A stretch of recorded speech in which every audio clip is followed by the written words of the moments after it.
Here's why it does put Stafford in the Hall of Fame. Because legacy is not reality. Legacy is memory. So when you talk about what's to do for Matthew Stafford's legacy, well, the legacy is going to put Stafford in the Hall because he's a Super Bowl champ, one of the greatest quarterbacks of the generation, one of the most talented quarterbacks physically the game of football has ever seen. That is the legacy. Now, the reality is never been an All-Pro, only one-time Pro Bowler, and wasn't Super Bowl MVP. So the reality is going to contradict the legacy. But as far as the legacy is going to put Stafford in the Hall of Fame because 5 years removed from playing the game of football, we're not going to remember who the Super Bowl MVP was. Like, why rarely think about the fact that I believe it was Malcolm Smith was Super Bowl MVP for the Seahawks in that game. Like, you don't remember Malcolm Smith? You don't think about I remember him because he's a linebacker. And I was like, that's why I was like, what? Linebackers could win NFL Super Bowl MVP? It's not the NBA MVP, like Finals MVP. It's a little different. It's a little different. Nobody's going to be cognitively thinking like, oh, wait, Stafford didn't win. We're just going to kind of assume Stafford won. Huge for Stafford's legacy. Puts him in the Hall. Legacy, different than reality, but everybody needs to come to terms with that. I think this was this solidifies Stafford's legacy. I 100% agree. I think he would have been a Hall of Famer maybe without the Super Bowl. Maybe there's an argument for it, but I think it just puts him in a different category now because at first, going into this game, you think about the Marinos, the Warren Moons, guys, Phillip Rivers, Vinny Testaverde, Matt Ryan, Carson Palmer, Drew Bledsoe. Those are great ball players and really, really, really good quarterbacks who just never won the Super Bowl, right?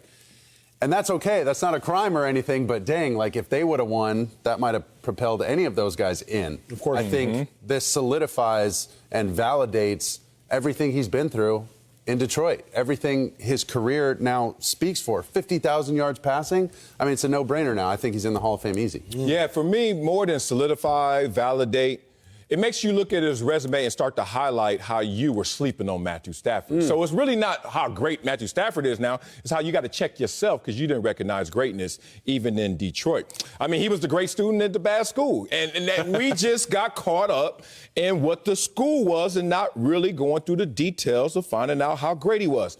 Like this. Most game-winning drives since he's been in the league, Matthew Stafford. Clutch stat. Now, the narrative was, oh, the guy is not there when you need him most, including in the postseason, right? 0-3. But just this year, in 1 year with the Rams, he has a great regular season, MVP candidate, and gets better in the postseason. So all of a sudden, you start to look at the same thing differently. Let me personalize it. I knew growing up that I was smart. Why? Because I was on the academic decathlon team, right? I was a little nerd, dog, and I loved being a nerd, despite getting punked a lot because I was a nerd. I didn't get it. But I didn't think I was ever a genius. But I knew there was one thing that could make people think I was way smarter than I was. Go to Columbia. Simple as that. Like, they wasn't even that deep. It was like, just go to Columbia. I ain't got to fight anymore. I can say double negatives, which I do every show. I can go out there and not complete a sentence, which I do every show. And guess what? Y'all got to just be like, it's like him now with that Super Bowl ring. Say what y'all want. Right? And that's what I think it did. It made not only everyone look at him differently, but look at how they evaluate differently. I love your point because I think it synthesizes all the points we're making. I don't necessarily think it's reality, right? When you talk about whether Stafford in the Hall of Fame, Stafford being elite. I was looking at the game yesterday, and to me, Matthew Stafford was underwhelming. If Joe Burrow, Zach Taylor, Jamar Chase, and Joe Mixon lead the Bengals on a touchdown drive to end the game, we're talking about a completely different story.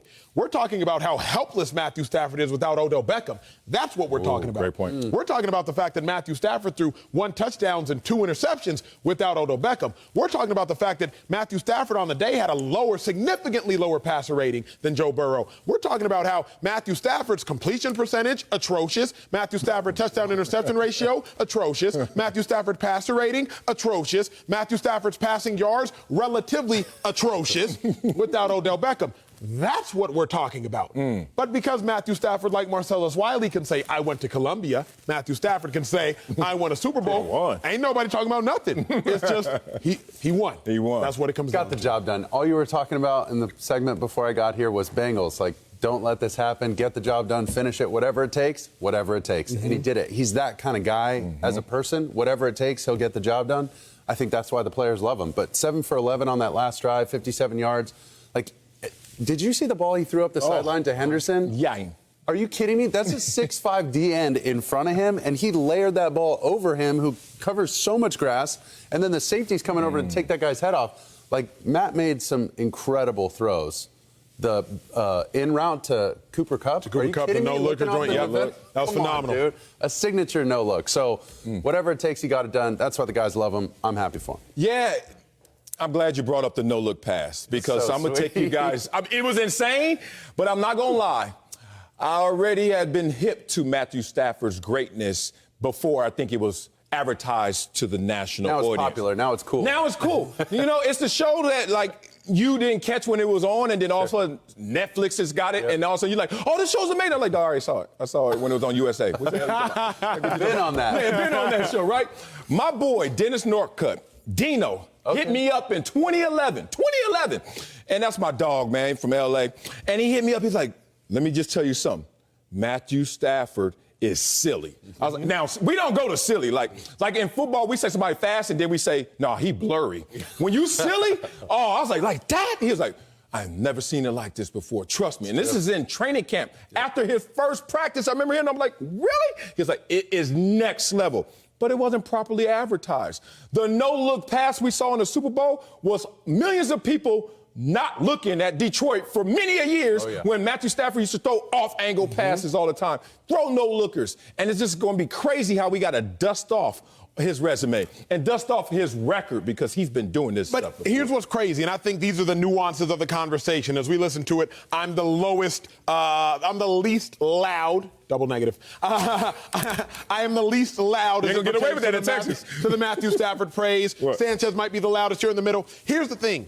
We're really letting this one Super Bowl victory, and rightfully so. Don't you? But I said rightfully so. We're letting this one Super Bowl completely change the narrative of Stafford. Because, that's what happened. I mean, but here's the thing. Is this Stafford any different than the Detroit Stafford, for better or for worse? Like, you're saying it as though he's the same guy, and that's a good thing. But I'm saying it as like, wait a second. Stafford didn't play great, y'all. He won, and I'm glad he won but Stafford didn't. Okay, fine. Tom Brady didn't play great in the entire playoffs last year. Yeah, but we talked about that. 207 passing yards, 3 touchdowns, though. But they won. It was a Super Bowl and it was the defense carrying them all the way to that point. But you know what you need to highlight on Matthew Stafford? This is what was highlighted yesterday. Who had the highest passer rating in the fourth quarter this entire year? Matthew Stafford. Okay. When they needed something at the most, he's the closer. He's the closer. So it's crazy. The narrative was he's not going to be there when you need him most. 0-3 in the postseason.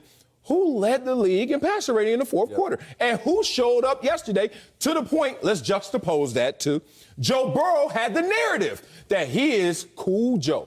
Give him the ball at the end, he's going to find a way, right? They gave him the ball at the end. But they didn't give him the ball at the end in all the other 3 postseason games. It was the defense taken away from the opposing quarterback. So to me, I love this as almost like a real TV show. Yeah. Like what you see is what you get in Matthew Stafford, but now he's in a different situation. That tide was so much higher that Matthew Stafford could surf the same, and it's just going to look different. It's going to look better. But Matthew Stafford, dog, he been this. But let me ask y'all this. In closing. Did Matthew Stafford pull this Rams team to a Super Bowl victory yesterday? Because when you don't win Super Bowl MVP, when you are the only turnovers of the game, and a couple of them, your turnovers kept the Rams from getting points at the end of the first half, and your other turnover gave the Bengals points when the Bengals were really kind of out of it late in the first half, if y'all do not recall. Like, are we not, and he won a Super Bowl, so give him the flowers that he needs to be given. But for the sake of Overreaction Monday, do you all not think that we might be excessively praising the same Stafford when if Joe Burrow goes down there and they score or get the field goal or Zach Taylor doesn't start freaking out, the same exact game that Stafford played, we would not have been singing these glowing praises. Yeah, I mean, the W in the win column is the most important thing. Like, that was what needed to happen. And throwing the iconic touchdown, leading that iconic fourth quarter drive, those become the narrative now. And I'm okay with that. Yeah, I'm okay with that. Because that's the reality. Now we're going to get into something, but let me answer your question first. Yeah, Matthew Stafford deserves the props. He went out there with his number 1 receiver and then his 5th best receiver. 2, 3, and 4, gone, right? So you give him respect in the receiving in terms of the passing game because you're like, where my receivers go? Where's his running game? None. 40-some yards rushing. Non-existent. So no running game. I only got my number 1 receiver and then number 5, and I just won the Super Bowl. Give him props. But you just walked me into a conversation we always have. This is why I respect Hall of Famers more than Super Bowl champions. Because look at you and what you're doing right now, trying to take the carrots off his ring right now, trying to undermine a Super Bowl champion. But walk up to a Hall of Famer and try and slight him. You're stuck. Right. There's nowhere to go. The resume. That's my argument, dog. I'm not selfish. I just see it clearly.